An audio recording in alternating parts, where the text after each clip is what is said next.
Jerry Tekac, running for mayor of Goose Creek. Yes, sir. Give us a quick introduction to what it is that you want to do in Goose Creek. Well, Bryan, first off, I'd like to thank you for allowing me to come on the show. Where I think we are lacking in the city, I've been a city council member for the last 6 years. I was on the planning commission for the previous 8, so I have 14 years working with the city in various capacities. You know, I've been a banker for almost 27 years now, and while the city of Goose Creek is being recognized as a great place to raise a family, great place to live, we do not do a very good job in promoting the economic development and opportunities in our city. And I believe with all the growth that is heading to the north area, we're going to miss the boat if we don't become more of an active player in that market. Well, you know, and let me ask you, let me turn the gears a little bit on that point. The city of Mount Pleasant recently, let me just give a little background to the listeners here, and then I'll make this apply to Goose Creek and get your response on it. City of Mount Pleasant, they have recently come and said, we're going to increase the property taxes. We're going to increase the business license fees. We're going to go up on taxes. And in general, the essence I get from that is that isn't even as much as we want to do it. We're just kind of we're breaking the seal of the envelope. And saw an opinion piece in the Post and Courier today by Bustos, who had been on city council before, ran for city council this last election, and basically said that we're just not doing the right stuff. And I see this in Somerville, more so in Goose Creek and Mount Pleasant and parts of West Ashley. I see this being a problem. We block commercial development, which pays the bigger fees to the city, and then we tax the people more. And we seem to be on this trajectory of not inviting a good mix of business and residential, and just kind of cowing down in these municipalities to residential developers. We get a lot of houses, but not a lot of supporting buildings. And can you explain your thoughts on that, relevant to Goose Creek, or even comment on the Mount Pleasant situation? Well, actually, you can be my PR guy based on what you just said. You know, in looking at the city of Goose Creek, we have 4,200 homes coming in our Carnes Crossroads area. And you're in the real estate business, and you understand building single-family houses do not support the services, do not pay for the services that they require. You have to have corresponding commercial growth with that. The difference between myself and our current mayor is the fact that he doesn't want the growth. He's not encouraging the growth. And I believe if we do not have the commercial growth, we will, you know, it's going to happen just like in Mount Pleasant, where, you know, you're either going to have to decrease services or raise taxes. Well, you know, and of course, you know, I ran a real estate company for a while. I used to work with you guys over there. You're still at MBSC, right? Are you? Yes, sir. Okay, good. You made it through. I did. I barely did too, but that's good that you made it through. That means you're a strong banker, I guess. I ran a real estate company, and the two municipalities that I had the most trouble with were Mount Pleasant, for which I live, and Goose Creek. It seemed like they were always coming after me for some sort of signage issue. Now, I know this is a selfish issue, but it seems to me like that's sort of symbolic for an attack on business while being pro-residential. And I think that is a misguided mix that some of our cities and some of our areas have here in Charleston. I used to talk to my consultants about, do you guys face what I'm facing? The color of the sign's not right. The size is too big. The size is too small. They don't want the building to look like this. There's got to be this many trees. Do you guys face that in like North Carolina or Texas where you have offices? And the answer was overwhelmingly no. And so what happens is the municipality is so focused on the residential feel that the people don't understand. They want the trees and they want that beautiful feel a lot of low country has, and I do too. But I don't think they understand that if you don't put a big box Walmart or a Macy's or whatever it is you can bring into the area that pays massive business license fees, if you don't attract that kind of business, then you as a homeowner are paying for the trees and you're paying big bucks. Am I wrong in any part of that? No, you're exactly right. You know, our revenue stream, we work on a budget of a little over $17 million. And for fiscal year 2014. Of that, our largest revenue source is business license and permits. And that equates to about almost 29% of our revenue. I did some math on Walmart, because I understand Walmart from a business model standpoint. An average Walmart does about $100 million, and I don't remember the exact number, but the amount that a Walmart on 8 acres, 8 to 10 acres is what a Walmart takes. So you could fit on 8 to 10 acres about 40 to 50 townhomes. That's the highest density of tax revenue a city can make. It makes about 60 to 90 grand. You could then put a Walmart on those same, or a big box retailer that does that kind of volume on that same piece of land and generate about 3 times that much money with the same piece of property. The biggest pushback on that is, I guess, density. It's taken away the fabric of the community. It destroys the cultural and the heritage of the Low Country.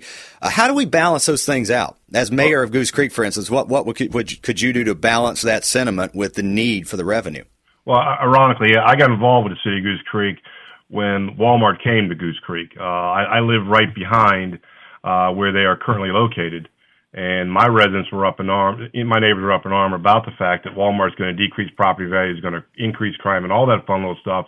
And they did just the opposite. And I tried to explain that to our folks. You know, the commercial development increases your value of your property because it increases, you know, the city as a whole. And again, that bore out the fruition.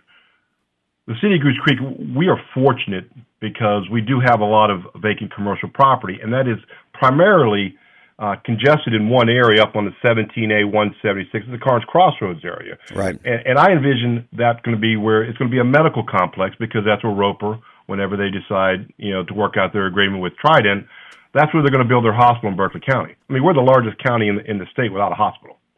Goose Creek's the 12th largest city in the state. People don't realize that.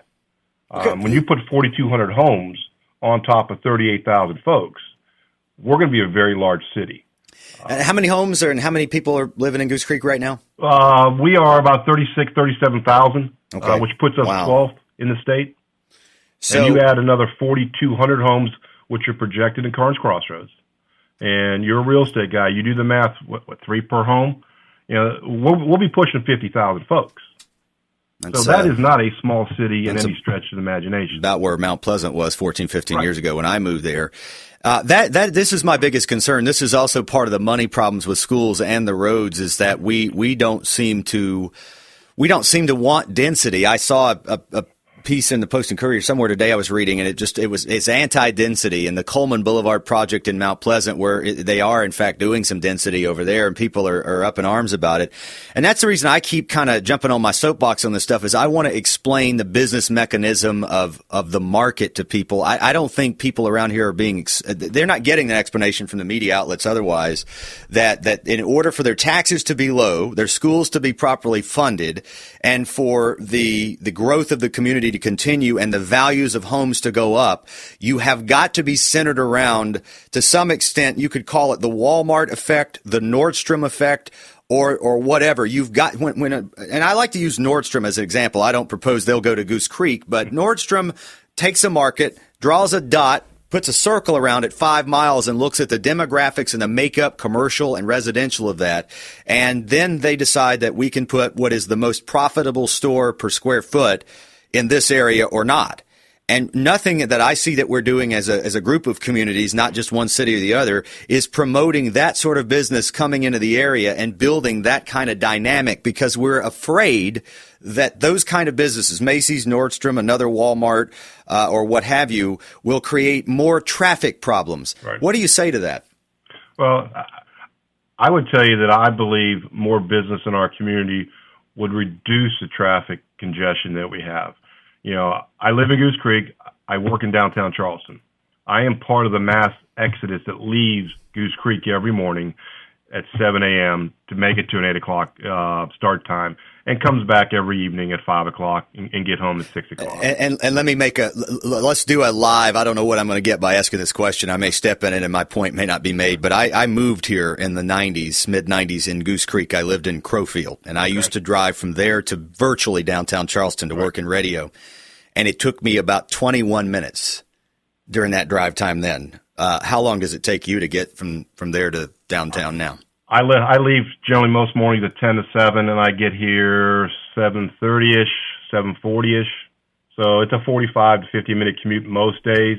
It rained today. It took a little longer. So in 16 years, the commute from Goose Creek to downtown Charleston has Basically doubled. More than doubled in Right. what we've just evidenced. And so what we've just said is that the people who are afraid, this applies to Mount Pleasant, Somerville people just as well, the people that are afraid that the commercial development that we are turning away frequently is going to create the traffic problem. The approach we've had, the residential approach, has actually hurt more than it's helped. And the current trajectory that we're on is that drive times are increasing, so that the current policy of I'm saying this kind of facetiously, saving the trees and turning away big box retailers and high paying business license fees and things of that nature and promoting more residential development is not working. Right. And if I had to be at work at 8 o'clock, and if I lived in Goose Creek, which I do, and I was able to work in Goose Creek, which I'd like, I can leave at 10 to 8 and be at work at 8 o'clock.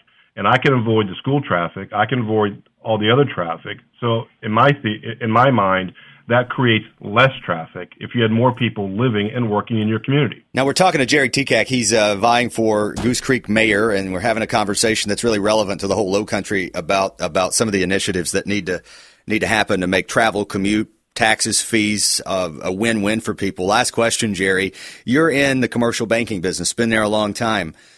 You guys are sort of on the front lines of dealing with businesses who are conceptually at least trying to build something. And I'll make this about Goose Creek, not asking for you to tell me any clients' secrets, Okay. but a macro example of what they face to get something done that needs to change.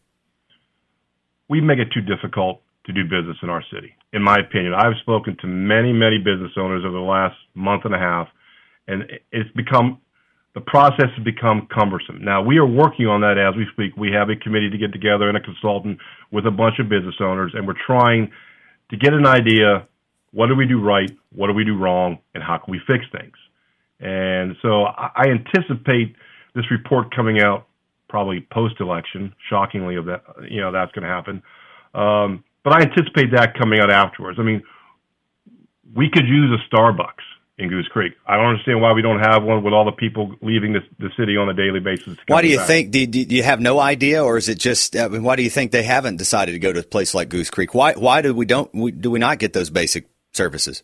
I believe because as a city we aren't actively out recruiting those type of industries to come to our city. We're waiting for them to come to us instead of going to them.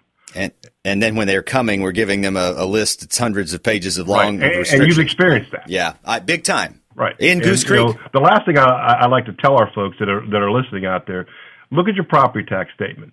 I mean, I have to pay my property tax for my vehicles here this next month. Look at your local option sales tax credit that the city gives you back. More business, more sales means property tax relief. That's the bottom line. So a big box comes in, pays a whole bunch more in business taxes. That credit on your car taxes and your house tax is bigger. Yes, and that's what happened when Walmart came, and that's what happened when Lowe's came. Now, I'm not a huge advocate for big box, and I would rather see medical offices, private offices, CPAs, accountants, those type of industries come to our city. But still, the local option sales tax credit that you receive on your bill is a direct result of the businesses that have injected their livelihood into our city. So why are we giving them a hard time? Why are we saying don't come to our city when they in turn provide us tax relief? Jerry Tekac, running for Goose Creek mayor. We wish you luck. Thanks for joining us this morning. Bryan, I appreciate the time. Thank you very much. We'll have you back. Thank you. Hey, you've been around here, Brother John, filling in for Producer Joe this week. You've been around a long time. Right. Why do we run these businesses off? I think that there's a ruling class in our market, Somerville, Goose Creek, Mount Pleasant, Charleston, and beyond, that it still believes they can try to keep Charleston small in the way it is, that they can control it and harness the growth. Do you agree with that? Yeah, I do, but I don't understand why a place like Goose Creek doesn't have a Starbucks. Do they like coffee in Goose Creek? Well, I did when I lived there. I haven't changed. I'd still live in Goose Creek. I mean, it's not. There's nothing wrong with Goose Creek. People in Goose Creek aren't they call it Duck Ditch, but that's a joke. Goose Creek has got pretty good representation of what everything else in the market has. But I was surprised to hear him say, and it's almost in the top. He said it was number 12. It's almost in the top 10 most populated cities in the state. I was surprised. I didn't know that. So you got 40 plus thousand people in Goose Creek, and then you don't even have a Starbucks. What does that say about the leadership of the council in Goose Creek as a whole? I'm not beating up any one person and saying that, but why are they not going out? This is where I have a problem. It's a little bit selfish, I admit. When I'm up there putting up a sign to try to just sell something for somebody or whatever it is I'm doing, or running a business and putting one of those tent boards out that says I'm open. I could be selling snow cones. And they're worried about that, policing that, but they're not, the same amount of effort could be finding the real estate group at Starbucks and saying, hey, by the way, we want you to come here. You know, there could be a Goose Creek Coffee Grinders Union that we don't know about. It's preventing it from happening. We're going to get to the bottom of it when the Bryan Crabtree Show continues. Your calls, too, 843-721-1340, WQSC 1340 and AM 950, The Voice.